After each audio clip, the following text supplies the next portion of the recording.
Hello bachcho, let us read the question, and the question says a satellite is launched into a circular orbit of radius r around the earth while a second satellite is launched into an orbit of radius 1.02 r.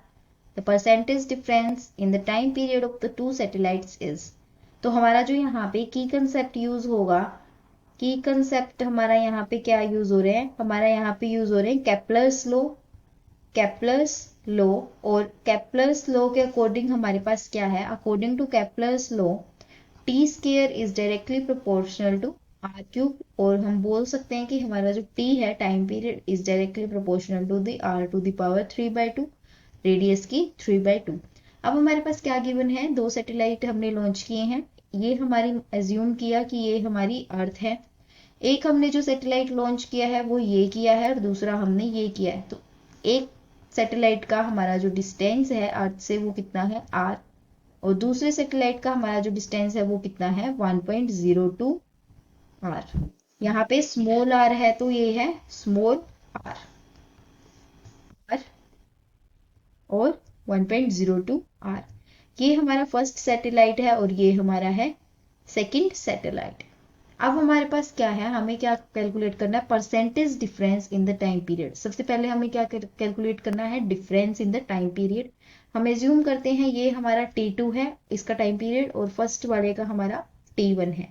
तो difference between time period क्या हुआ, T2 minus T1, और percentage difference क्या हुआ, ये हमारे पास difference हुआ, और परसेंटेज डिफरेंस हमारा कौन सा हुआ टाइम पीरियड में, ये हुआ T2 minus T1 divided by T1 into 100। तो ये हमें क्या करना है, कैलकुलेट करना है।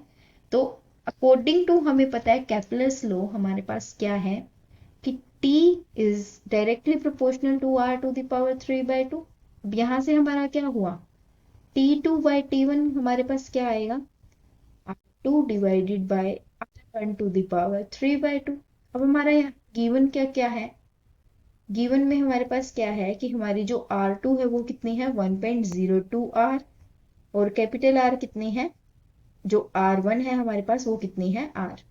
सो T2 बाई T1 हमारे पास क्या बनेगा 1.02 R divided by R to the power 3/2। यहाँ से हमारा बना 1.02 टू द पावर 3/2। अब ये हमारे पास क्या है, बहुत डिफिकल्ट है सोल्व करना विदाउट कैलकुलेटर। तो अब हम क्या करेंगे, यहाँ पे 1 प्लस 0.02 इसको ऐसे राइट करेंगे टू द पावर 3/2, ये क्या बना T2 बाई T1। अब हम यहाँ यूज करेंगे बायनोमियल एक्सटेंशन। तो अब क्या करेंगे, यूजिंग बायनोमियल एक्सटेंशन, या फिर हम बोल सकते हैं कि एक्सटेंडिंग, अब हम यहाँ पे बोल सकते हैं कि यूजिंग बायनोमियल एक्सपेंशन। तो हमारे पास क्या होगा, जो T2 बाई T1 है वो किसके इक्वल हो जाएगा, T2 divided by T1 is equal to 1 plus 3/2 into 0.02। ये हमारा बनेगा T2 बाई T1, हम 1 को इधर ले आएंगे, ये बन जाएगा 3/2 इंटू 0.02, इसका बनेगा 3 इंटू 0.01। या फिर हम बोल सकते हैं T2 minus T1 divided by T1 हमारा कितना बन जाएगा 0.03। अब हमें क्या कैलकुलेट करना है, परसेंट डिफरेंस।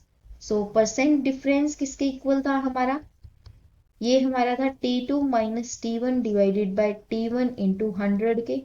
इसकी वैल्यू हमारे पास हमने कैलकुलेट कर ली कितनी 0.03 इंटू 100। तो ये हमारा कितना बन गया 3%। सो हमारा यहाँ पे क्या है, ऑप्शन नंबर ए 3% क्या हुआ correct answer. Hope you understand the solution, best of luck.